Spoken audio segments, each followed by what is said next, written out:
Certified for what? Big organization. MML certification. Oh, they did that. They did that. How's my mugshot? There's your mugshot. That's what she's worried about most.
Oh, yeah, you're younger. You don't- Okay.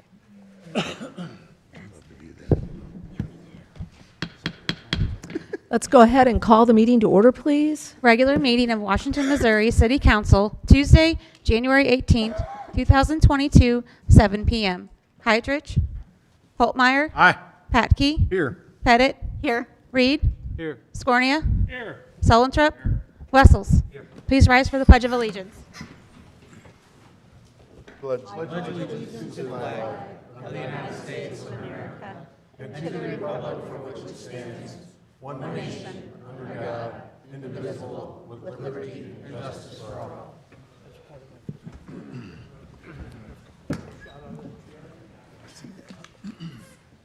Will all the council members answer if they have or have not read the minutes of the council meeting dated January 3rd, 2022?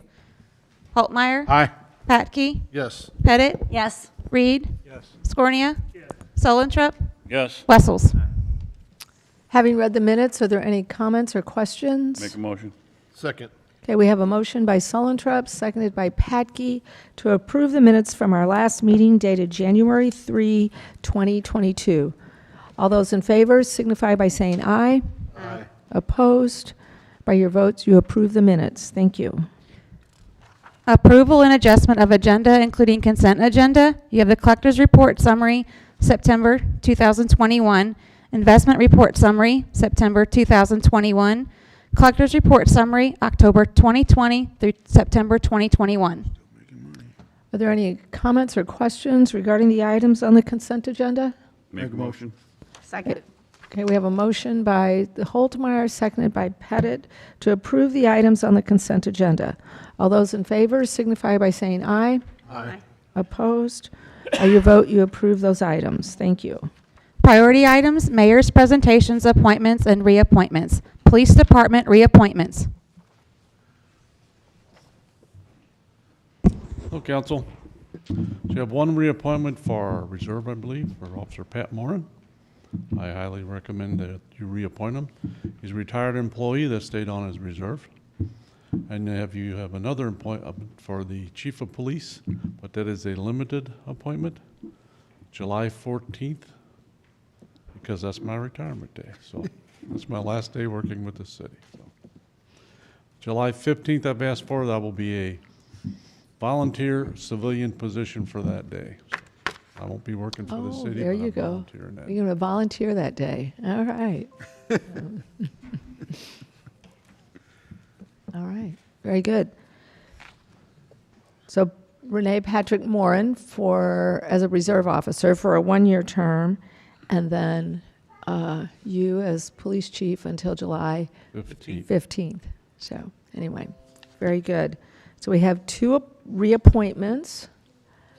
I'll make a motion. Second. Okay, we have a motion by Patke, seconded by Holtmeyer, to approve the reappointments of Renee Patrick Moran as a reserve officer, and then Police Chief Edward Menifee to a limited term until July 15th. Yes. All those in favor signify by saying aye. Aye. Opposed? By your vote, you approve the reappointments. So it's official now. It's official. We Thank you, voted. Council. It's real. Police Department appointment. Okay, so in your packet as well, we have there was a letter just following up from our meeting of announcing and naming the new police chief. And we have a letter in there, and our new police chief would be Captain Jim Armstrong. So we will need to make that official this evening and approve his appointment as the new police chief. I'll make a motion. July 15th. And that will be starting on July 15th. Second. So, okay, so was that you? Yes. Okay, so we have a motion by Patke, seconded by Sullentrup, to approve the appointment of Captain Jim Armstrong as our new police chief effective July 15th. All those in favor signify by saying aye. Aye. Opposed? By your vote, you approve the appointment. Thank you. Jim, thanks.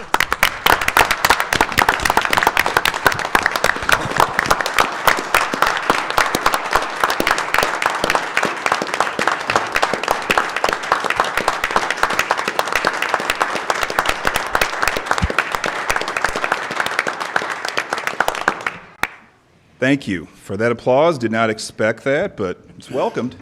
No, I'd just like to take this opportunity to thank the mayor, the city council, and city administration for entrusting me in serving as the next police chief for Washington's finest, of many which are here tonight. So I appreciate their support.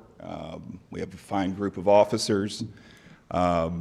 Chief and I have had some conversations about the transition. Our plan is to take the next 6 months, take that opportunity and make it as smooth as possible. I understand I have some big shoes to fill, and by that I mean literally. They're size 17, so big shoes. But no, seriously, they really will be some big shoes to fill. We all know the job that Chief has done, and I've learned a lot under him. And I hope to use a lot of that to further our commitment to the community. So thank you again. All right, thank you.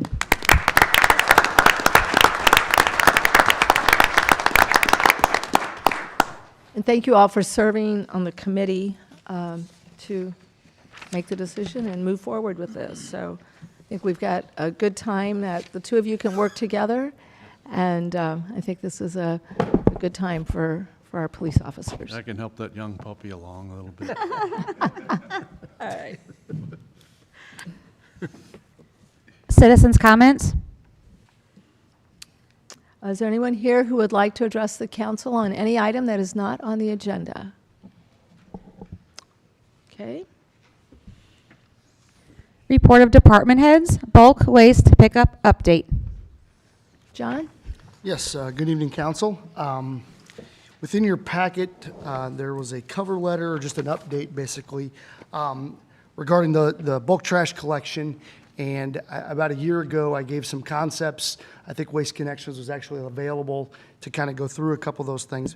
We were kind of looking at ways to improve the city's big trash week, or the bulk waste pickup. In that, you see there's advertisement has become kind of an issue. I'm sure we all have seen, pickers that essentially would come into town and go through everyone's stuff as it sits out, which causes a loose trash situation, hard for the resident really to control that. But it's also, I think, difficult for staff or someone else to pick up loose trash. Okay, so that's one issue that we've seen over the course of really since it's ever happened.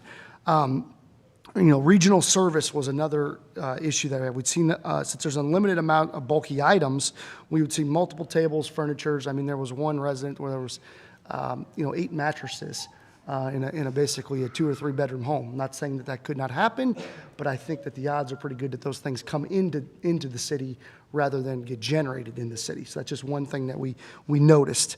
And that event is held only twice a year. As you are aware, it happens once in the spring, once in the fall. People have to hold on to the things if they don't want to go to the landfill and those type of things. So those are just a few items that we saw that we could maybe improve on. The last time I spoke with you, it was brought up to do essentially 2 bulky items on your last pickup of the month. So each resident would get 2 bulky items, 2 times 12, you get 24 a year, which seems to be reasonable, but you would have that service to you at your residence curbside at your last pickup of the month.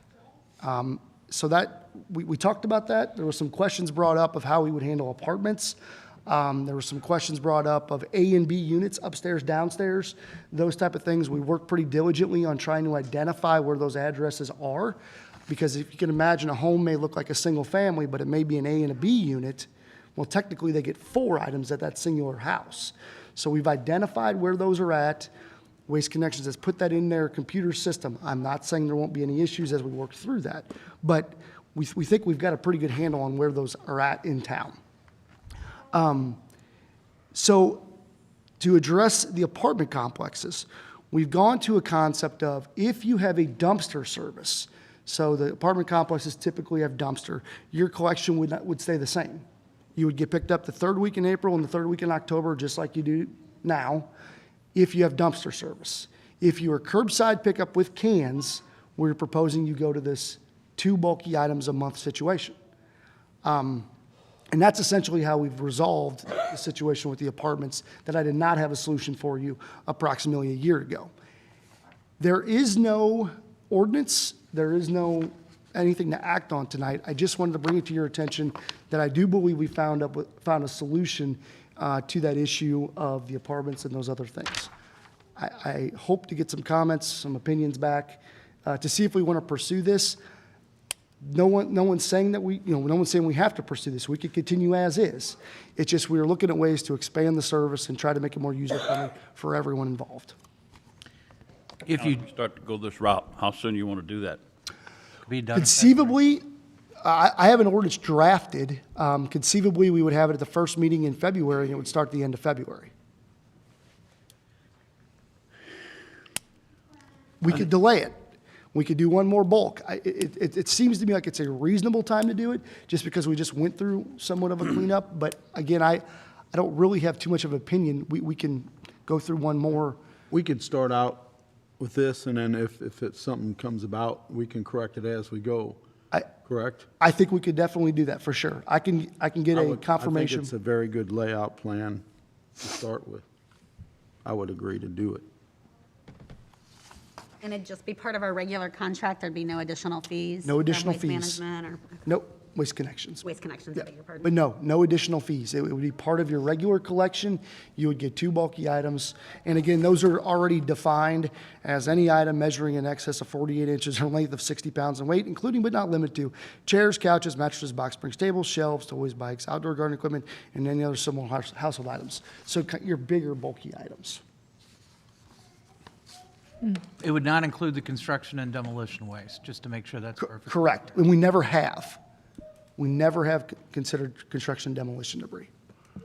And that would not be proposed in this either. Although it's been set out before. If the council doesn't have any more objections, I'd make a motion that we go ahead and start this in the end of February or beginning of February. End of February would be, we'd have the ordinance to you at the next meeting. Correct. And you would start the new service at the end of February. Correct. It would be on End of your, February. and it's important, everyone, it's your individual last pickup of the month. I second that. Okay, so we have a motion by Sullentrup, seconded by Holtmeyer, to start this service for our citizens the last week of the month, the last week of February. So we would have an ordinance prior to that on the agenda. And like I said, we have gone through all the apartment, or all the AB units. We know who gets dumpster service. I would just encourage everyone, if you have any issues with it, they've been very accommodating to resolve any problems. So just help us transition into this. I'm not saying it's going to be perfect in February, but I know we'll be able to resolve it, so. And if the residents have any concerns, can they, in the next couple of weeks, would be the time to voice those concerns before it comes before us as an ordinance, correct? Exactly, because right now you have nothing to act on, and it would be a physical contract change. Okay, so any other questions? Otherwise, all those in favor signify by saying aye. Aye. Opposed? By your vote, you approve the motion. Thank you. Can I also get a motion to accept this into the minutes? So moved. Second. Second. Okay, we have a motion by Patke, seconded by Sullentrup, to accept this item into the minutes. All those in favor signify by saying aye. Aye. Opposed? By your vote, you accepted the item. Thank you. Ordinances and resolutions. An ordinance accepting the sales contract from Don Brown Chevrolet, St. Louis, Missouri, and to approve the purchase of a 2023 Chevrolet Silverado 2500 HD 4x4 truck with quoted options by the city of Washington, Missouri. Holtmeyer. Introduced by Councilman Holtmeyer. Okay, Tony regrets that he could not be here tonight. He had a family situation. So essentially, they went to the state bid to get a 2013 Chevy 3/4-ton truck, essentially with a new pickup. That budget amount was $50,000. The quoted amount was $37,803, so it was well under budget. That's a 19-year-old pickup that it is replacing. If you recall, we do have multiple vehicles going on a new lease contract with Enterprise. This would not become part of that. It was not identified as one of those trucks just due to its age and those type of things. So we are asking for your approval to move forward with this purchase. It was done off the MoDOT state contract, which is part of our purchasing manual, allowing us to purchase like that. Why is it not under the lease? When we went through the lease and the trucks and the vehicles that were part of that, They identified the ones that were the most valuable for resale, and this one wasn't determined to be one of those. That's the best answer I can give you. But that is one of the one on the new policy. What's that? The half tons and the three-quarter tons. They are. Yeah, there's a 91 GMC, a 96 GMC, and a 2003 Chevy that is part of the enterprise. But for whatever reason, this one was not. And that's I thought part of, all the half-ton, three-quarter-ton trucks were going to be on lease, but nope, I mean, the engineering department, not the case. no. It's kind of it's a mix until we can get everything transferred over. Engineering and building, for example, have 3 trucks that aren't on it. So then when this comes back around again, it could be on the It list. could Correct. be, correct. Right. Could be. Absolutely. Not all of them. It was a percentage, wasn't it, that we agreed upon for the lease? Wasn't a percent of the vehicles we have? It was, we had 14 vehicles, I think. Yeah, Your it Honor. was something like that. And kind of how that worked is their purchasing individuals looked at all the vehicles, I believe, in the fleet and found which ones were the most valuable to get a return back. And I guess this one just was not identified as one. That's how John, they, I didn't how know they, that. I thought it was all of them. I know we're trying to buy a new truck here tonight, but I do have a question real quick about the lease program. When we turn these trucks in at the end of the lease contract and, you know, everybody knows how a truck can get beat up, are we gonna have to pay for the damages for the vehicles when we turn them back in, or is it as is? no, I'm not the expert on the lease program. I'm gonna do what I can here.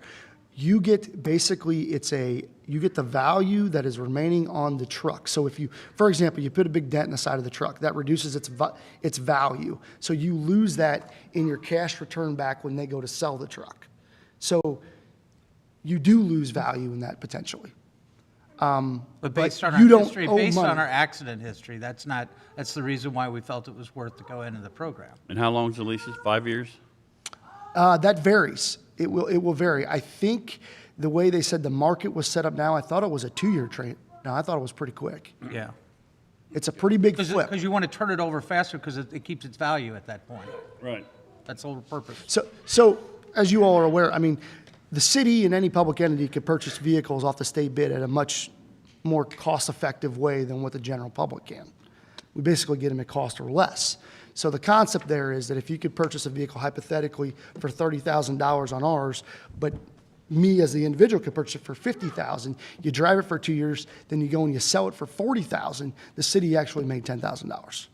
That's kind of the general concept of how this thing works, is you use your purchasing power as a public entity to lease that vehicle and get the value back out of it on the resale market, which is extremely ridiculous right now, as you are aware. But I think the council at the time wanted to be cautious with regards to going into this lease program. That's why police We is- didn't want to do all of them. Yeah, that's why we didn't do the police fleet yet, et cetera.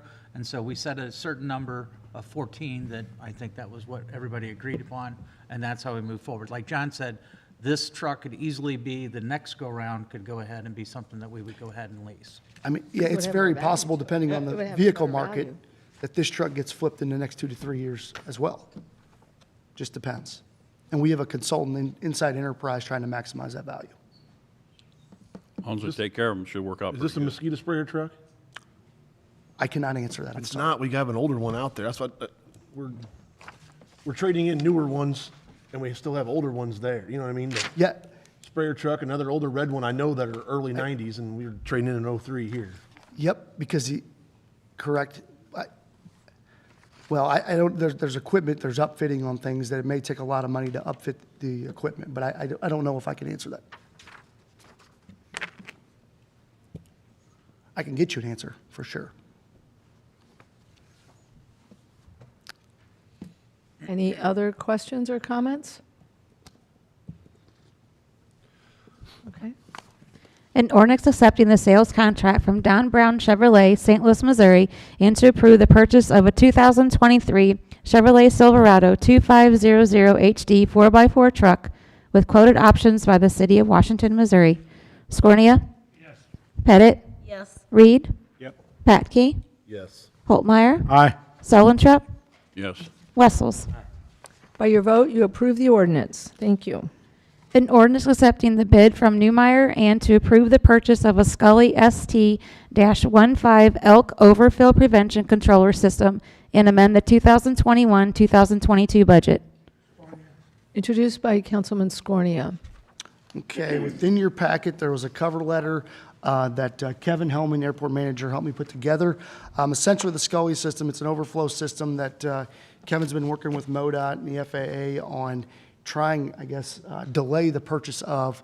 The reason for that is the fueling truck that that's being delivered any day now, has this type of system on it already. This system will actually go on the Jet A fuel ground storage tank, basically, to prevent overflows into the truck that already has it on or any other jets that may come in. Kevin can probably brief you on the details of what it is, but it is a required item that MoDOT and the FAA is requiring us to have. We did have, and I did in the last paragraph, this will require a budget amendment, was not a budgeted item, but the city did also receive $13,000 from the CARES Act for operations, which would be propane, those type of things. That does go back into the general fund. So there is somewhat of an offsetting revenue to pay for this expense. That CARES Act funding, that was specific to the airport, wasn't it? There was correct. $30,000 that was identified for airport operations and airport operations only. That is separate than what the county governments received. Thank you. Any questions of Kevin? Sure, if you got Kev, questions. Do we have one on the old truck? No, Steve, we do not. What we had was a 10 ohm grounding cable. That is it. Back in the days, that was considered compliant. We are no longer in compliant. And this is required by the FAA? It is required by EPA, NTSB, and NFP, the National Fire Protection. The grounding system that we have over there now, like I said, is just a very thin wire that goes to the ground and to a rod that's stuck in the ground. That's no longer functional. The other part of the equipment that we're getting is a preset meter. Jeff, I can tell you, is exactly like the loading racks at the transportation or at the bulk plants. We are pushing fuel through a line that creates static electricity, and it's our new truck. If we would try to do it with our old truck, it was going to cost us another $5,000 and that's just having it put on. We would have to get our truck transferred over to Wirtz over in Illinois for them to reconfigure our truck. But like John said, our new truck will be compliant. How close is that from being here, the new truck? I talked to them last Thursday. They are about 3 weeks behind because of components, just like everybody else. So we're really hoping very soon. I think he gave me the production date of February, first 2 weeks of February. Will they let us operate until that Yes. point? Yep. Yep. And in addition to the static plug-in that you're going to plug onto the terminal, into the truck with, it's also an overfill prevention device. So on the top of the new truck, there'll be probes in the top, and this system is hooked into the Scully system. And this is just going to be that box on the wall that's going to give you a green light when it's good to load. If product gets to one of those probes in the top, it hits the sensor, and in a half a second, it'll shut it off. And therefore, you can't fill jet fuel over top of the truck. It won't spill. And again, like Kevin said, it's at every one of the terminals in St. Louis, Illinois. It's the same system, same plug-in on that truck as it is in the transport trucks you see everywhere. They have to comply to that. I questioned this last week with John and went through the whole process just because it's something I deal with every day. But it's not a bad system. It's good. I wish we didn't get sprung on us and now we have to have this all of a sudden. It's $15,000. But I do understand that it's necessary. Now, something was said, or maybe John, this is not incorporated into the airplanes when they fill. No, they're still. You don't plug in the airplanes and ground them. That was incorrect. Well, we do. Ground them, but not this. We do, but that's considered. Okay, right. different So ground. this is Yep. only used to fill our new Fuel jet fuel truck at the tank. Yep. Yeah, right. I apologize. And Newmeyer was the only one that would bid on this. As what we were, I called Superior, and they did not call me back. Newmeyer does, I believe, all city equipment. they do the Vita root system at City Hall, at the Public Works Public Building. Works Building. Newmeyer does all the Fast Trips equipment in town and all the others. I mean, yeah, Newmeyer is very reputable, no doubt about that. I mean, I've had many discussion with Newmeyer over the system, and Pete McGraffey, I believe is the name now. I always call him Pete. Very knowledgeable, very, I like working with him. In your fuel hauling days, did you have this same system? We did. You did? Yeah, oh, yeah. So you're familiar with, my one concern is that it's a half-inch fuse can turn the light off and then you can't load. Yeah. And you're aware of that, or that we're gonna have to call Newmeyer out every time that happens? I hope I can handle it. Okay. I truly. I mean, again, that's very important, Kevin, it is, because their response time for something like that is short or not short, takes a long time. Right. But it's gonna be something there's gonna be small things that happen and we won't be able to fuel I agree. without that. Well, like I said, everything over there, Jeff, I try to take care of before I call I anybody. got confidence in you, I know. But some things are just a little over my head, but I think we can deal with them. Someone will drive off with the plug-in still hooked in their truck. It happens every It day. happens, doesn't it? Yeah. And you put the 30 wires back on the plug. Yeah. You've done that before? No, but I've seen it And happen. you really can't go wrong with the name, Scully. Kevin, I just hope my new 5G phone doesn't interfere with the way this thing functions, you know? That's all on auto land. We will be good. We'll be good. What about selling the old truck? Have we got a potential buyer? Is this thing junk, or what's the deal with it? I Is it think you worth? could put it in with your equipment list and Yeah, with a Purple auction Wave. it off. Purple Wave. Off. The That's what we do. That truck is 80s. 36 years old. 86. Still has the original tires. I mean, If anybody wants it, yeah, you Bid away. Looking to start a fuel truck? Bart Starr used to drive it, didn't he? Pardon me? hard start. Came from Wisconsin. Okay. Feisty group tonight. All right. Am I good? Thank you, Kevin. Oh, thanks, Kevin. Any other questions or comments? Nope. Okay.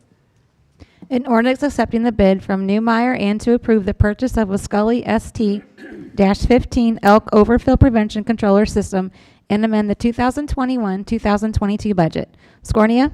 Yes. Pettit? Yes. Reed? Yep. Patke? Yes. Holtmeyer? Aye.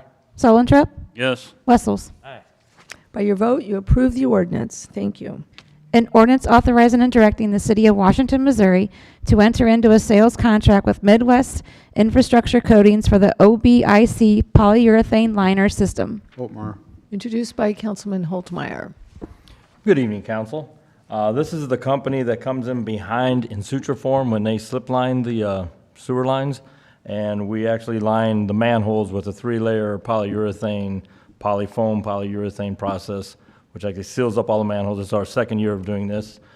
Seals up all the manholes from the base all the way up to the top, which helps on the infiltration of the system, which is a thing we're really hitting hard on, trying to be aggressive on getting taken care of. So just need to move forward with it. How many manholes will this do? This year we'll do 25, same as we did last year. Keep in mind, it's about a third of the price of removing and replacing a manhole. Kind of envision it's a liner about half inch, 3/4 of an inch, and it basically builds a manhole using the outer form of the existing brick manhole. So it keeps bricks from falling in, grout situations, everything like that. So it's a pretty It's basically a shell inside of the manhole. shell. That's the best. Is that what you're doing on Second Street down there? Was that Second Street, no, we're doing some preliminary, when we started this year's slip lining process, through televising the lines, we found some lines that we had to do spot repairs in that they couldn't slip line, so we're going through and doing the spot repairs and fixing those so they can come back and then slip line those lines. So, matter of fact, we got one on Horn Street, about 80 feet, we got to completely replace, we'll be doing next week, so. Kevin, how many manholes will not be lined after this is complete? How many more we have to go? We have a whole lot. I don't have an exact number, but what I can tell you is every manhole that follows the slip lining process will be lined. So everywhere that we have to slip line, line the manholes attached to that will be lined. Once we get all that done, then we're going to inspect the manholes on a manhole by manhole basis. Any of them that we have that have infiltration that we're not slip lining around anywhere, we will line those manholes too, through the process, down. But you did about 25 last year and now Yes. 25 this year? Yeah. And we have $50,000 budgeted every year for manhole lining, so and that runs, we're at 46,000, the other bid was 50,000, so we can get that many done with that amount of money. If we want to do more, we'd have to increase the budget amount, but 25 is a good number, I think, because it keeps us in pace with the slip lining. We don't want to go ahead of the slip lining because this lining actually lines over top of the slip lining down at the flow line of the manhole, so we actually are sealing that up from the bottom all the way up. Kevin, does this new slip lining affect Mr. Manhole, and are we still doing Mr. Manhole? No, it does not affect Mr. Manhole, and we are still doing Mr. Manhole. We do Mr. Manhole after we do the overlays, mostly. If we have a manhole that is an issue, we go and cut that out when we need to. We don't. We try to follow behind the overlay projects because it does raise the street up and we have to cut them out. So, it. What is Mr. Manhole? Mr. Manhole is a process that we adopted, 12 years 12 years 12 ago. years ago. And what it is a piece of equipment that actually cuts a round ring out around the top of the manhole, and we lift all the old parts out, and then we place in a fiber tube that sets down onto the cone section of the manhole, and then we place our rings in there and we fill that full of concrete, and then that seals up that whole top section from the manhole lid down to the cone section of the manhole, which is the peaked point of a manhole on when. And it also levels out And- asphalt yes. with the top of the manhole now. One of the best things I think we did with that machine was, and Steve was the one that actually found out about it, which was a few years ago now, was that AT&T manhole that was on Fifth Street right at Madison that you bounce through all the time because they wouldn't adjust it. We went and I called AT&T and asked them if I could fix it, and they were, of course, happy for us to fix it. We cut that out and used that piece of equipment for that and smoothed that right up. So it's a good piece of equipment. I'd say it's paid for itself since we've had it. So. Any other questions or comments? An ordinance. Kevin. Thank you. An ordinance authorizing and directing the City of Washington, Missouri to enter into a sales contract with Midwest Infrastructure Coatings for the Obic Polyurethane Liner System. Scornia? Yes. Pettit? Yes. Reed? Yes. Patke? Yes. Holtmeyer? Aye. Sullentrup? Yes. Wessels? By your vote, you approve the ordinance. Thank you. An ordinance authorizing and directing the execution of a parking license agreement by and between the City of Washington, Missouri and Waste Management of Missouri, Inc. Patke. Introduced by Councilman Patke. Okay, in your packet, Andrew, you had a cover letter there. A year ago, it was brought to our attention that Waste Management and other trash haulers had multiple roll-off containers just being stored at our landfill. We had to move those around, actually, when the last landfill cell was constructed, started questioning why they were there in the first place. There was no agreement. I'm not sure how it came to be. However, Waste Management wanted to keep them there.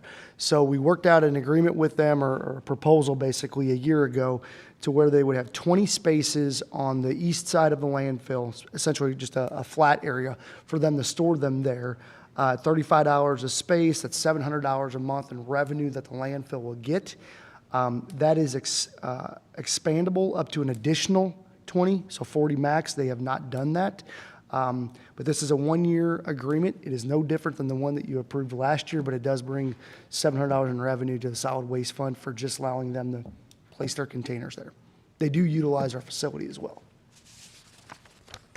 And just to confirm, it's Waste Management, This is- not our provider. This is Waste Management. Any other comments or questions?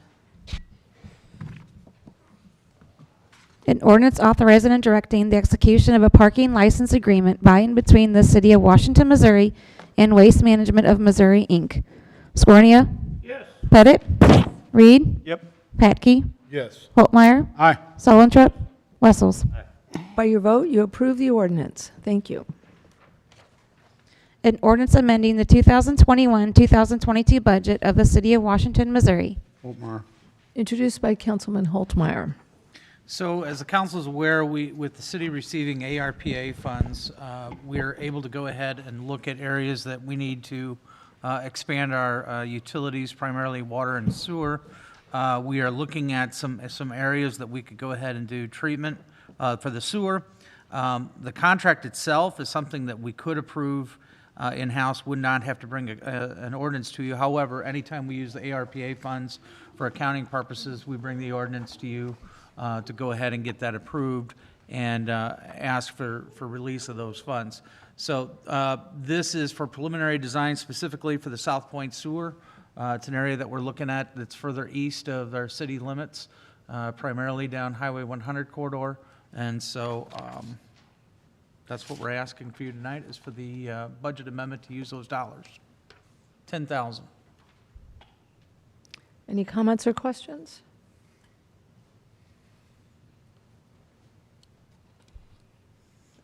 Guess not. Okay. An ordinance amending the 2021-2022 budget of the City of Washington, Missouri. Scornia? Yes. Pettit? Yes. Reed? Yep. Patke? Yes. Holtmeyer? Aye. Solentrup? Yes. Wessels? By your vote, you approve the ordinance. Thank you. An ordinance amending Schedule IV, no parking at any time of the Code of the City of Washington, Missouri. Holtmeyer. Introduced by Councilman Holtmeyer. Okay, council, this is actually a removal of a no parking area in front of the old Missouri Publishing Company building on Main Street. As you can see here, there's yellow curbs throughout here. This was put in place when the Missourian was actually utilizing that facility. It is being repurposed, redone for some other use. Actually, Darren brought it to our attention. Look at this. Traffic Committee did approve this via email. It's a pretty obvious thing. We're going to try to squeeze as many parking stalls out. They will be striped after winter time, obviously. But this would essentially remove the no parking area and remove the signage that goes along with it, so people will be allowed to park in front of that building. It's pretty straightforward. What are you looking at there, John, about? 3? I'm thinking 3, maybe 4. Whoa. Yep. There's an entrance drive right here. Takes up that spot right Oh, there. okay. So you might. Is there more squeeze out. past the garage door or not? We've Yeah. opened those up on a previous. Yeah, those have already This one has opened. been. You can see it right there. The problem with when you paint curbs is you can't remove the paint. That's Got to why. paint them gray. That's why it's a. That's why I'm very much against painting curbs, and I've voiced that a lot. I know. You're not gonna try to slip Some a bump cities out on not it, do right? that? I mean, are there some, I'm sorry, go ahead, Sully, I I'm interrupted just you. asking, you're not gonna try to stick a bump out on there, are you? No. Okay. I just don't want to have to walk that far to get a sandwich. John, do some cities not paint curbs? Typically, you see curbs painted in front of fire hydrants, things that are very static, right? That don't move. But not around corners and things? No, I mean, if you drive through town, I mean, you'll see private driveways painted, you'll see a lot of things painted. So yeah. it just, By a homeowner. for homeowners, I don't know who paints them. The problem is when somebody paints a curb, if a homeowner paints them, then we come through and we spruce up the paint. The guys have no clue what's to be painted. They what's just not to get be painted. spruced up. Yep. So I bet you would see it varies, but this is one of the things you get is it's hard to remove these It's things. hard to remove it, Yeah. you know, and we keep layering it on. Yeah, City Hall's a Yeah. prime example. There's, Yeah. quarter inch of paint, 3/8. Need to be replaced through there? What's that? Does that sidewalk need to be replaced through there? It looks like there's a trip hazard right there by that clock. Oh, I'm sure it does. Yeah. There's We got dinged on that. yeah, potentially. I mean, this is Oh, for the. 2019. I'm not sure what the street, if they've done any patching through there, but Why don't we ever? Yeah. That's one way to get the paint off. is to replace curb and gutter. Yes, that's expensive. Let's just get rid of the parking spots for now. Yeah, let's. Thank you. It'll be a work in progress. It'll be a work in progress. If you was gonna put the curb and gutter back in, would you do away with the driveway going in, since you have another entrance? What we typically do when we come to a private property owner is we work with them, right? It's all about communication to get a project done well. So we go door to door, we knock on doors with property owners, say, hey, we'd like to remove this. For example, we had one on, what was that? was it Horn? No, it wasn't Horn. It was by the shoe factory. The street department's going to be removing some sidewalks. There was one property owner on the south side of the street that had a section of sidewalk. One property owner. So I reached out to him and said, do you really want this here? I mean, we have a responsibility to remove and replace that because it's in our right of way and we take those over for maintenance. But the property owner said, no, we don't need to. So we're just going to go in and remove it and not spend the money to put it back because it's one property owner. So my point is we work with property owners every day to figure out to not necessarily take something away from them that they've always enjoyed. So with that, I can't really answer that because I haven't talked to the owners. It would seem That as a reasonable. loading area, I imagine they're gonna want to keep I'm talking about on the I'm side sorry. of it, where you drive into the. Oh, right parking here. lot. Yeah, we would keep Yeah. that. Yeah, would yeah, have to stay I would open. imagine that property owner would want to keep that. It's angled parking. Otherwise, that It's parking for that building. pretty. It's the only way out They of own the that. building. Well, you can come Yeah, in you from the come top up side. You can come in from the top. then you gotta back So they out. probably want to keep it on there on the Well, main the, street. You want to go in and the problem is if you come in from the top, then you got to back all drive the way in and out. drive and you down. can't, it's hard to maneuver. Just trying to get more parking I downtown. get it. We try every day. Darren found you 3, so. I just know that Bill wouldn't be screaming at me for taking it away. They're no longer there. So John, when we redo Main Street in a few years, Yeah, are we replacing curb and gutter then? Because we are, we are.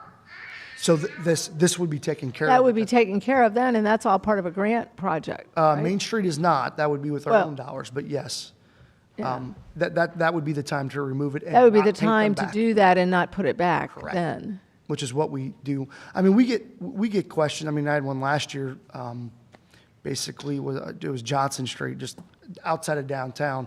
Somebody didn't like, somebody was parking in front of their driveway. Well, there's an ordinance against that already. And they were just requesting if they could paint their driveway yellow. Yeah. And we said no, due to that Doesn't- issue is, as soon as the paint wears off, who paints it again? Okay, So, all right. Thank you. Okay, I guess, anything else? Okay. An ordinance amending Schedule IV, no parking at any time of the Code of the City of Washington, Missouri. Scornio? Yes. Pettit? Yes. Reed? Yep. Patke? Yes. Holtmeyer? Aye. Solentrip? Wessels? By your vote, you approve the ordinance. Thank you. A resolution authorizing the City of Washington to apply for funding through the East-West Gateway Council of Governments to provide for the 3rd Street roadway and ADA compliance project in the City of Washington, Franklin County, Missouri. Solentrop. Okay, so this is a resolution, so that's a motion by Solentrop. Second. Okay, and we have a second by Holtmeyer. John, do you want to? yes, it's that time of year again. STP grant applications are coming out. It's federal monies to assist in roadway construction, rehabilitation, paid for mostly out of your gas tax. That money comes out of your pump, goes to Washington DC. We got to fight to get it back. This is what that is. It's an application. The past couple of years, we put in 2 applications. They add up to around 1.4 million. These are 80-20, okay? We pay for 20%. The federal government pitches in the 80%. Need this resolution in order to get the application in. There is an application fee, $7,384. If we do not get it, we get that money back. If we win it, it gets applied to the project. This is a pretty big project. It would redo your curb and gutter and your sidewalk of 3rd Street from Jefferson to High. If you've seen the sidewalks along that corridor, they're in very poor condition.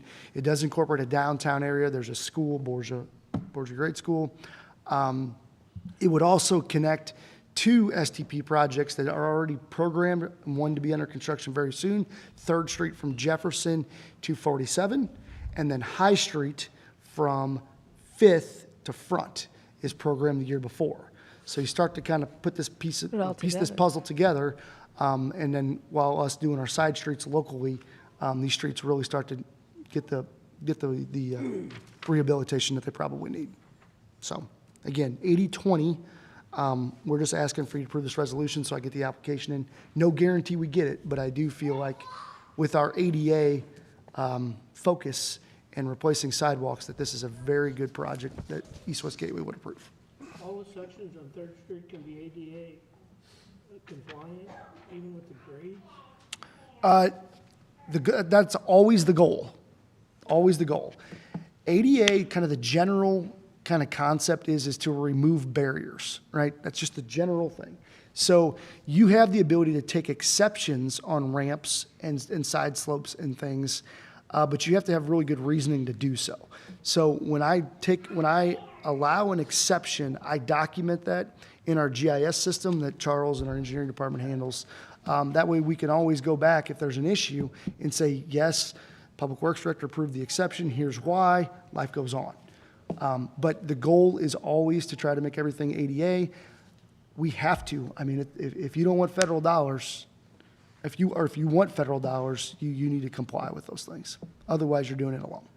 What year were you aiming for this? This is what is this? This is a 26. This is like That's what I was gonna- you said 2026.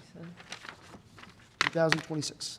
So the only section, there are two streets. There's 2nd Street, I think, and then there would be 5th Street, which that would probably be targeted next year as we look into these things. But those would be the only corridors that aren't eligible for STP funding before your transportation sales tax comes up in 2030. So we're trying to get those things buttoned up the second time around, honestly, and get the sidewalks ADA compliant. So leverage local money to get federal money is the overall concept. That was good.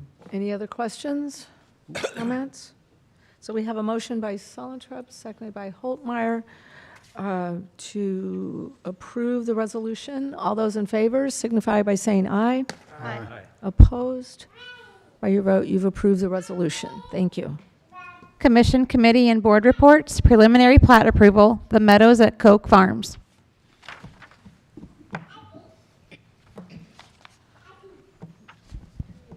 Good evening, Council. Tonight you have just a preliminary plat request for the Meadows at Coke Farms. If you remember, last month we looked at the annexation of this land. This is 10 acres that was previously under the Coke Farms, purchased by Vic Horskamp, who also developed Overlook at Weber Farms. And so it got annexed and zoned as R1D, single-family residential, which allows single-family homes on lots down to 7,500 square foot. And now they have submitted the preliminary plat that matches that zoning. You can see here it has a new road, Coke Lane, off of Beaker Road, and then it terminates in a hammerhead, which is approved by the fire department. It has to be at least of some type of rock-approved surface that will be able to hold a fire truck, even though it is a temporary turnaround until the connection's made. It does show, this Coke Lane is 35 foot wide and a 50-foot right-of-way. You have 2 cul-de-sacs here. Each of those are 30 foot wide because there's less than 10 homes. Our code allows that. And then a 96-foot cul-de-sac, which is required by the fire code and subdivision code. You can see here, around the cul-de-sac, obviously some of these lots get a little larger, but here along Coke Lane, they do meet the minimum lot size in that new zoning that they've come into. They have the appropriate easements, utility easements here. One thing I'll point out is that you won't see any stormwater retention area on this plat. When they designed the overlook at Coke Farms, they have stated they've over-detained, and they'll be able to hold back that water there and compensate for that. We require proof of those calculations in our engineering department when they submit the construction plans. So when they get to that point, if for some reason those plans aren't confirmed with our department and they need to replat this to show some type of detention, obviously it'll come back to you. But for now, we're comfortable moving forward with this. Given that there's no on-site detention. Just one thing to point out, that lake to the north, or pond, is a small lake that final plat of Overlook is kind of built around. That was added after we approved the stormwater, so it's likely that that lake was already over retention anyway. So we're comfortable with that, but again, we'll confirm. As for just how it fits into our comprehensive plan, obviously you can see where Rabbit Trail terminates here. Our comp plan has always had that as a major connection for north-south from Beaker Road all the way to Highway 100. Doesn't quite get us there just because this is owned by a different property owner. There's nothing we can do to force that development. But just to kind of show what that could look like, our engineering department just drew this up because we are preferring or requiring that with this major road, as it's built in the future, to not have driveways off of it. If it's a major thoroughfare, we don't want a bunch of driveways and cars backing onto that major thoroughfare. And this just kind of, you can see how this would look. Again, this is just sketched, this property. I don't think it's even for sale right now. So, you know, it's a matter of time until that connects, but just to kind of see why we're okay with the layout of this and actually prefer this because it doesn't terminate in a cul-de-sac. The less cul-de-sacs, the better, the more connectivity, better for our citizens and better for our emergency management. So That is nice to see, Sal. Yeah. It really is. What about any further to the east, as far as that goes? So, I mean, if you're gonna make those, yeah. and obviously that's not set. Right. It's the reason that's drawn like that is because this is a decent ravine right here. Right. That you'd have to build a bridge to get over. Right. And so realistically, even though this is two different property owners, you know, if maybe they're sold at the same time, this could realistically be accessed from the Clay Camp Farm. Right. And so that's just where that's drawn that way. Our comp plan has a connection from here where it says UNK for unknown. That's an unplatted street, but we do have some right-of-way there for a future connection. Our comp plan has an east-west here from Rabbit Trail to Phoenix Center, north-south here, and then you wouldn't necessarily need another connection to Clay Camp Farm because there's a stub at English Crest that would get you up through here. So, and then also the Clay Camp Farm does have access to Beaker, so you could have multiple connections here. So the rabbit trail extension is on your comprehensive plan? I agree. Yeah. And will you go back to that map where it showed that? Just for the public knowledge that this is why this subdivision is not connecting to Rabbit Trail yet, because this is not that piece of land that's adjacent or across from Rabbit Trail. That is correct. That's future plan, Yeah. but that's not possible at this time. Correct. I would also add, and I apologize for the rudimentary sketch there, but one of the goals of the Rabbit Trail connection to the south was to not have what occurs to the north with residential driveways off of that thoroughfare. So all that we were trying to show here is that you could potentially do that by restricting driveways off of Rabbit Trail. Ideally, you don't want people pulling out of their driveway onto that major roadway. So it was just to show that. You mentioned in there 200-foot separation between Coke Yes. and the future rabbit trail. Is that a requirement, or is that just? It's not a requirement in our code, but it is kind of a standard distance. I think MoDOT's off the highway is 250, and so we like to separate curb cuts on streets with high traffic, and obviously Beaker Road, and especially in the future, the traffic's going to be higher with this development. And so this was the other reason, thank you for pointing out, but it was in my staff report, that even if this street were to hug as close as possible here to this back of these lots, you have 200 feet between these two curb cuts on Beaker, which we're comfortable with. That was a question at Planning and Zoning. Okay, you cut into Beaker here, we're going to do it again. Is that going to create an issue? But our comp plan has always shown Rabbit Trail going all the way through, and having both of those 200 feet apart will be able to have good enough sight distance between the two. And again, full engineering, whenever this is developed, we'll be able to really see exactly, does that need to be shifted down, you know. But even worst case scenario, if it's shifted all the way to that property line you see here on this lot, that's still far enough apart. So. You know, you just took Cameron's job away from him by drawing. Go ahead. No, we would not accept this as a plat. Cameron would still have to draw that. I would tell John to go back and hire somebody. I'm good. I'm fine with it. This did go to Planning and Zoning last week. They voted unanimously to accept the preliminary plat. And then there's no final plat on there tonight. Obviously, the full construction plans have to be gone through our engineering department first. They have two options to either go ahead and get them approved and build, and then wait to get it recorded until it's done and inspected, or submit escrow or letter of credit for this full construction cost, and then get it recorded. It's always up to the developer. Most of our, it's pretty much 50-50 which way they go. So you won't see it back on your agenda until they decide which route they want to go. Just for information, is Rabbit Trail Drive, is there a ravine right there at the end of that right now? Yes. So there is a creek right here of Rabbit Trail. You can see it kind of dies out, but there is a ravine here. And we've known that. We tried to get half of that built when Rabbit Trail was there, but again, the property line is the center line of the water. And so you really can't do anything until this is sold. So I just wanted to make sure. Yep. That's actually part of the reason. Our comp plan used to have the east-west connection from right here at this cul-de-sac all the way to English Crest. This is a really long ravine. Wide. So it's wide, thank you. And 2015, or no, I don't know when our, 17, we did our halfway point of our comp plan. We recommended to move that to the north because this is deeper but shorter. And if you're going to have east-west traffic cutting through here, they're going to be making 3 turns in Stonecrest. If you have it here, they're connecting straight to Phoenix Center. So we've looked at this kind of area of what realistically will be developed in the future. Sal, Tom Holtmeyer's letter said that at P&Z there was a dissenting vote. I was just wondering, this seems pretty automatic. Do you remember what that was about? Well, they didn't. Was it John? Yes, Commissioner Borgman didn't say necessarily why he voted against. I think there's been a lot of subdivisions where, where we've had stubs and they don't connect. We just have stubs, Autumn Leaf and English Crest and a lot of them. And I think he would rather see it connect before it goes through, I guess, was the dissenting vote. I will say in staff's recommendation, this is best case scenario because it's not a cul-de-sac. It at least leaves open the option in the future for a connection, and it still matches our comp plan.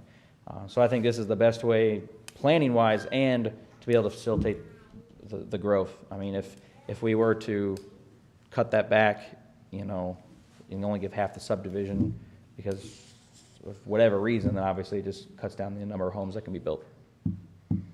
What about, where are we at as far as our city limit right there?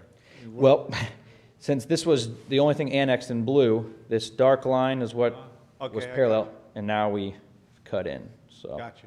Yep.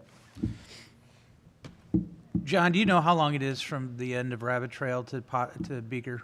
What's that distance roughly? It was 1,200 feet Yep, I was from just here to thinking here. about it, but yep. Yes, sir. 1,200? 1,200. That's right. Yep. Yeah, we looked at that when when the Coke Farm first went for sale. So, any other questions? The developer is here tonight. It's so. just exciting to see all this happening. Yeah, absolutely. It's a fairly flat piece of land, so hopefully it goes a little bit quicker. And I know Overlook had quite the grade issues there, so I think this is a nice flat piece that can easily move. How to build on flat ground. Any other questions or comments? All right, thank you. Okay, so we'll need a motion to accept this. So moved. Second. Okay, we have a motion by Patke, seconded by Solentrup to accept this item. All those in favor signify by saying aye. Aye. Opposed? By your vote, you accepted the item. Mayor's report? Just want to put a shout out to our snow removal team, our team this weekend that was out and about. I believe they came in at 3 o'clock in the morning.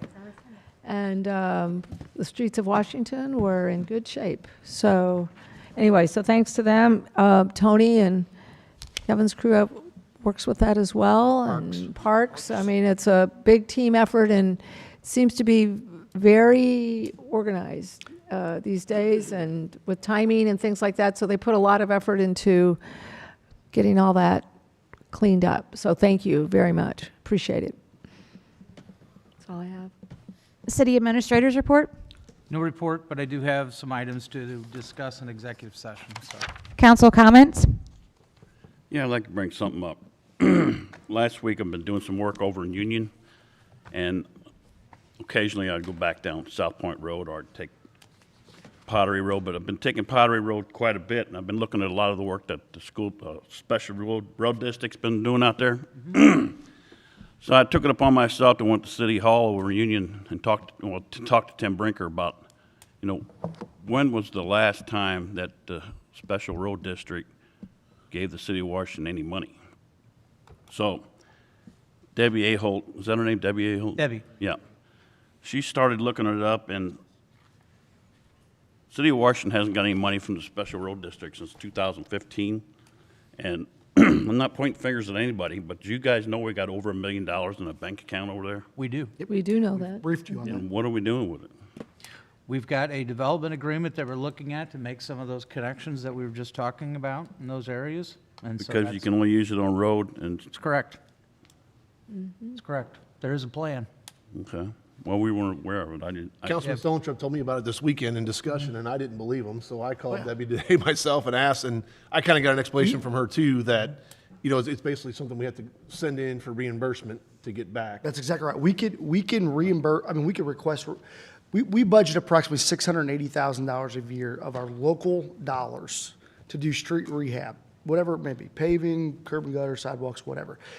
We can use that money to pay for that. So all you got to do is request that as a reimbursement. It goes and it basically pays down your transportation sales tax. That's what it does, okay? You can also use that money to offset your matching funds, your 20% funds on your STP projects, okay? So you can use it for that as well. We can use it for our 20%. We can, and we've done that. We've done that. We have not done that, 2015, I think that's probably what we did it on. 16, we have not done that. And the reason for that is we started to identify some of these connections. How do we actually get the connections like a rabbit trail we just talked about done? How do we get the east-west? Here, I can show you a little bit. How do we get this connection from rabbit trail over here? Sal just said 2017, we relocated this connection that's on the comp plan to here. Well, how do you actually get it built? So the idea is as that money comes in, is that at least we have that available in a fund that we can move quick on should something break loose and we can get those things done. The other one was Rabbit Trail at Highway 100 with Phoenix Center Drive, that whole situation. So I know we talked about that. That was a hot topic for a while. Once the bank gets built and the tenant goes in and there is an issue and we all identify, we all agree that there's a big problem, we can move quickly then utilizing those funds to get the solution done. So those are really the three things that I know we've talked about over the past few years, but that's where that money was coming from. It's a amount of cash that is essentially collecting interest on that we can move quick. If you all tell me to go request reimbursement of that, we get it right away. It just goes right back into transportation sales tax fund. So it's not that it just, you're taking one fund and paying another one. That's all you're doing. But we've identified those projects, and I guess just as this is based upon, and Mark, correct me if I'm wrong, this is, I think, was it 2000 that the county then became I think it was, what year was it? They became a, it was before then. Well, whenever When they hit whenever they became 100,000. a hit over the 100,000 population, and they became a first-class county, then there was a portion that they had to automatically give back to us. And if you'll remember, we reached an agreement also with the Special Road District, and those payments that we did, so that was 25% that they automatically had to set aside, and that goes into that fund that you're talking about over there at the county. The second part of that is what we just did recently, where we reached an agreement with them where they will pay us an additional 25% of their budget to come back to us, to come back to the city, because every taxpayer within the city limits of Washington pays into the Special Road District Fund. So, that will And that's- start. and that this- starts actually next month. Next month. February, We will right. be getting our, We agreed on that Yep. a year ago. well, so we'll be getting money So we'll be directly getting from the those funds as well, but Special what we're Road saying is, District. we know the money's over there, we've identified projects that we could use, we're just trying to figure out what is the best one. We're close to an agreement with a couple of property owners, we think, that we can go ahead. As a matter of fact, Mark just got us a draft back of the agreement, and if we're successful and all parties can come to the table, we'll be bringing that to you hopefully within a month or two. And we would use those funds to go ahead and fund that project. But if you were using this money to, let's just say, do a sidewalk program, and you ran into a sewer problem or a water problem, could you use the money to fix the water or the sewer, Mark? Yeah, if it's part of a road project, you can. It's I mean, it's incidental. designated for sidewalks, streets and roads. Bridges, sidewalks are considered part of the street, so, yeah, I mean, if you had a stormwater problem that you detected as could be solved as part of your road reconstruction or sidewalk, you could use it for that too. Yeah, I mean, we frequently look at ways to utilize, funds. For example, Bluff Road, when that was reconstructed, that was an STP project. Well, when that project was funded through East-West Gateway 80/20, the box culvert underneath of it wasn't identified in the application. Well, that's $300,000. Well, that got paid for out of the stormwater fund. So you can, those things somewhat become incidental, then you can utilize other funding sources to complete the project to get the whole thing done. So in your situation, your scenario of the water, we could utilize the water funds to replace the water line, or it somewhat becomes incidental to streets, so you can utilize that to pay for that, you can use the street fund to pay for it. So we're constantly looking at the best way to pay for those things. So the Bluff Road project was 2019, 2020? Yeah, yep, 19. So we could send an application for reimbursement for our share of Bluff You could. Road. Sure could. To this account. You could. Why would we not? Or why? Because your source of funding paid for it already. It's collecting interest over there anyway, just like you would be here. And if we had a project that we needed to move quick on, we would have that source of dollars available to us right there. It would just be an easy thing to come to you all and say, this came available, this property is ready to go, we got to get these streets connected. Council, here's what it's going to cost. The money's sitting right there. I've questioned, why don't we just automatically get the money? Yeah, that's the question. Essentially, that's my question. I mean, I've asked that question too, is like, why don't they just But then when I automatically asked give that us the money? question today to Debbie, it was, you have to request for reimbursement through this money. I don't know I don't know that that's, I mean, I don't know that that's necessarily a right answer. But and from my standpoint, it was, we know what's in our stormwater fund. We know what's in our general fund. This is basically part of our transportation fund. But we don't know it, but until today, I didn't know it existed. You know what I'm saying? You did, and you did, and that's good, but we didn't know it existed for that. That makes sense to me. I never. Yeah, I'm not on the transportation committee, so that's public knowledge to them, that fund is there for that? Yeah. So that makes sense. Yeah. We also, there's a 5%, I think, gets set aside for the communities to submit grants for.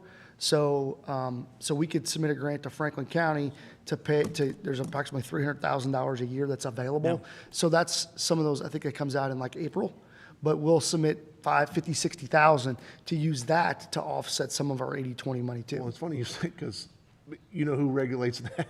I mean, Yeah. that goes through my wife over the there. county. And I know that, so I asked her right away, I'm like, this is totally different from that, so. Comes from the same funding source. Right. But it's a different process. Well, I know there's separate ways of doing the percentages, for this, that, and the other. Mark, let's just say that the special road district wants to dissolve itself. What is the process of that?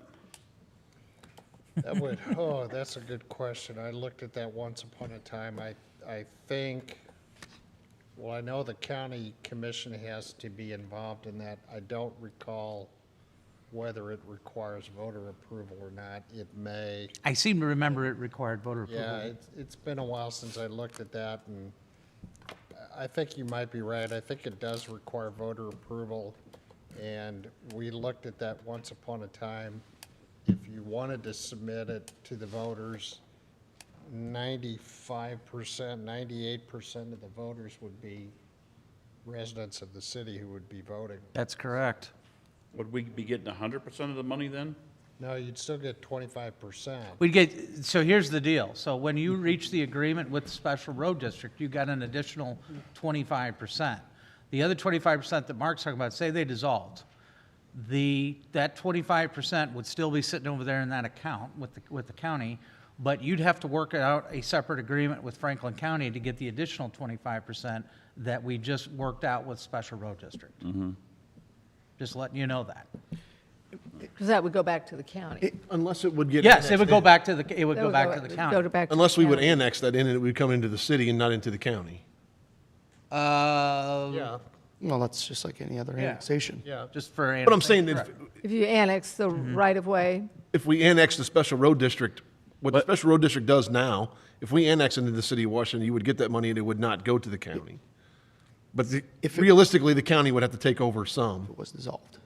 Yeah, the county would have to take over. There's two different colors of brown, and the darker color brown is the city of Washington city limits, right, Mark? And then the lighter color, which is the special road district, and I don't know what well, map. you're looking at county- the map. Yeah, the county, I was looking at it today, and the county would take care of the light color of the brown, and the city of Washington would take care of the dark color of the brown. Correct.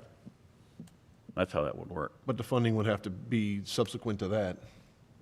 Or what you're saying, Darren, we would lose the 25 we agreed on. Unless you worked out an agreement with the county, you would Okay. lose out on that 25%. And I don't, And it and would- so like I said, that was our argument, is that if you want to continue this, because remember, we started looking into this and said, hey, wait a second, and they said, well, we already give you 25%. And the argument was like, well, no, by statute, you can give us you're not giving it to us. The statute says you have to set that aside and give it to us. You're not giving it to us Right. yet. It's not a Now you gift. are, once we reach this new agreement. Well, and if we annex in, so, Or some of it, or whatever. but if okay, if I remember this Well, right, if we annex out and then we take over those roads, the special road district doesn't get more roads to take care of. Correct. It doesn't They- expand. They have less then, and they have basically the same amount of money. They have Correct. equal revenue. That's correct. So it is not like, okay, because I I just thought, well, gosh, if we annex in and take in 3 miles, then their special road district will go out 3 more miles. Oh, no, it just, Conceivably, yeah, because you could annex out to the last 100 foot, their revenue would stay exactly the Their same, and they got revenue 100 would be foot the to spend same. all their money on, conceivably. The way it's set up. Is that going to happen? That's why there is a question of, does it have a useful, service to the taxpayers right now? I mean, it's all created back at the time when you wanted to went from farm to town. And did you want to go ahead and get those roads out there in that area, have a special tax for them to go ahead and be able to go ahead and pave those roads? So the idea is that it worked both ways. You wanted them coming into town, buying things, and then be able to go back out. Well, I think we're beyond the days of gravel roads and buggies and everything else, but that's when that stuff was created. And it's sat there on the books for all this time, so that's why we argued for an additional 25%, because 90% of the revenue that they generate comes from the taxpayers within the city limits of the city. So if you live on 3rd Street, live on 6th Street, live on 5th Street, you're paying for them to do maintenance on 18-plus miles of road outside the city limits. Right. That's how it's set up. that's how it's set up. And wasn't there a push a few years ago? The county was trying to dissolve it. I think, I don't Or want brought to it speak up. for the commission, but yeah, It was it's been more brought than up. once that they was- brought it up. It was headline news Right, that they were wanting to dissolve the right. special road district. Well, $1 million doesn't go very far when you're doing a road project. But you brought up a while ago about doing Main Street curb and gutter. That could be used for that too, correct? Could be. Could be. Fact. Because you said we have to use our own monies for it anyway. Fact. That wouldn't be an 80-20. It would not be. I think we've looked a lot, to say we haven't spent hours looking at Rabbit Trail and Highway 100, and how do you fix some of those issues right there. All of these things that we discussed tonight, you get from Beaker Road, you get that connection going all the way through. If we get another one going east-west off of Rabbit Trail and getting over into Vernacey Drive and that area, that cuts off all that traffic. They can go ahead and go over there and get into shopping without even having to go up to that intersection. Right now, you're forcing and bottlenecking everything into that. That's the reason why we've looked at all of these scenarios and tried to come up with development agreements that we could work with the property owners and developers to go ahead and package it all together. And then that was the idea. Then we'd come to you and say, hey, we want to go ahead and use the money that's sitting over there in that account. Yes, and it would move quickly, rather than, when you get everybody lined up, you want to make sure you can follow through Right. with the concept We pretty can build our quickly. own bridge with our money. Correct, and I If did. we had to. What's that? We can build our own bridge with our money if we had to. Yeah, potentially. I mean, not that we, Very small. small bridge. Right, I mean, that would stop you from having to apply for a grant that Yeah. takes 3 years. That's right. Correct. Or- MoDOT grant is 3 Or- years out. Or it would stop you from having to dip into your maintenance that you do on your side streets, because it's already part of your transportation sales tax that you budget every single year. Right. So it's just a way to solve those issues, those acute issues very quickly. That's why it sat over there. And perhaps, Now, we could, like I said, we can request it, But all you're doing is kind of robbing Peter to pay Paul, and you lose that ability, I think. You just can't take the money and put it in an account here in town and earn the Can't. interest off of it. Right. No, maybe you should be able to, but you can't, so. Thank you. You're Thought I'd welcome. bring that up. Yep. Good one. Any other council comments? You know, we're talking about all these roads, just off a typical common road. What would it cost that tie-in, say, from Rabbit Trail to Beaker? You Right. said it was 1,200 feet. That's pretty flat, utilities, I mean, 350 a linear foot, I don't know. Yeah, Yeah. I mean, 550,000, 600,000? Not counting buying property? Let's say $1 million don't go very far. No. 1,200 feet. See, Say how far to go. A little more than that. maybe a shade more. Well, and there's a lot of activity going on in our community right now and in the surrounding area. I think that if a few things shook loose or broke loose or whatever we want to call that, I think you'd spend that money real fast. So it's not like,